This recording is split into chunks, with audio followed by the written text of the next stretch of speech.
James Dillingpole is our guest, and all these other incredible things are happening in the world. But I listen to talk radio, I watch the news. All they talk about is the oil spill.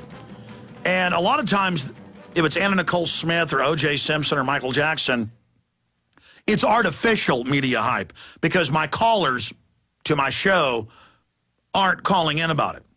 Because most of the time, we just open the phones up and people can call in them with whatever issue they want. And normally if something, people aren't calling in about Marinus Vanderloob. People aren't calling in about the other media hype that's going on, but they are calling in about this oil spill when I'm not even covering that subject.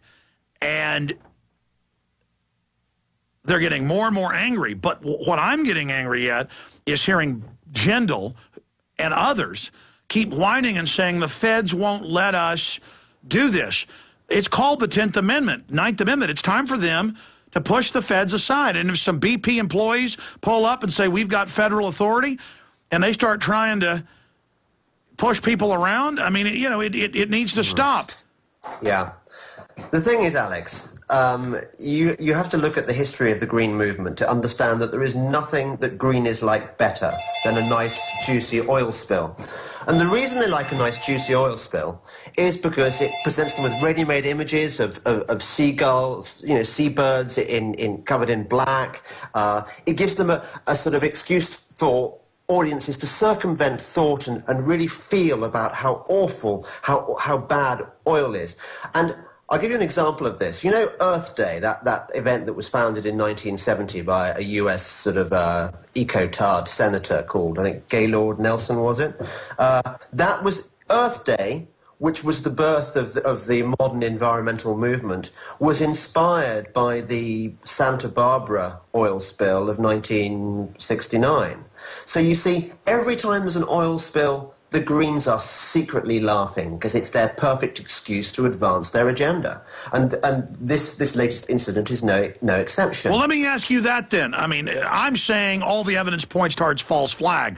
I'm not sure that's the case, but more and more it appears that there's some hanky-panking going on. Bare minimum, they're doing everything they can to let it continue to pour. I mean, at your gut level, James, are you starting to think something's rotten in the state of the Gulf? Look, my immediate reaction when I read a bit about it was, that there was some kind of sabotage involved. But I've got no proof of that. It could just be cock-up rather than conspiracy. I mean, of course they've got the motive to do this. Well, why did Obama say we're going to send SWAT teams at first? Maybe it was some Green Movement organization. Why did this happen a month after he approved of drilling? Yeah. As I said, there are lots of people out there who would have cause to do this kind of thing. I still believe, having talked to people who work in the oil industry, that it would be quite hard to sabotage a thing like this. So I think it's still more like to be an accident. Either way, it doesn't really matter. What matters is the way it's being abused, exploited by Obama and the Green movement to advance their agenda, which in my book is a very sinister agenda. And can we put this oil spill in perspective? During the Second World War, 5 million tons of petroleum were spilled in the Atlantic by tankers sunk by Nazi submarines between 1942 and 1945. So averaged over 1,000 days, the loss is equivalent to 2 to 5 times the oil now spilt in the Gulf of Mexico every day for the duration of the war. So those wolf packs were sinking sometimes 20 ships in one day. Yeah, and unfortunately there were no green eco convoys to be torpedoed at the same time, because that would have done us all an enormous favour. But they weren't around in those days. People had bigger issues to worry about.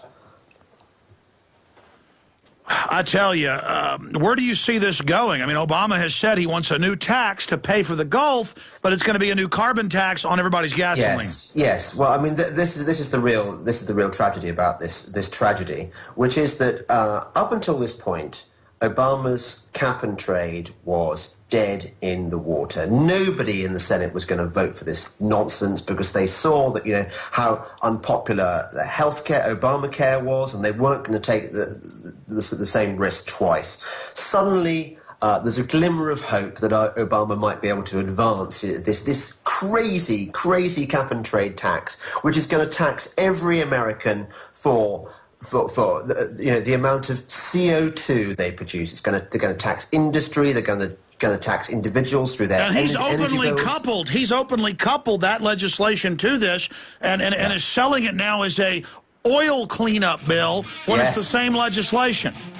Yeah, well, crisis opportunity. I mean, go figure. James, stay there. I want to continue to flesh this out with you and take calls from listeners specifically on the oil spill, on the carbon tax and gas tax legislation, and what the public out there thinks is behind this. And your questions for James Dillingpole, jamesdillingpole.com, 800-259-9231, 800-259-9231.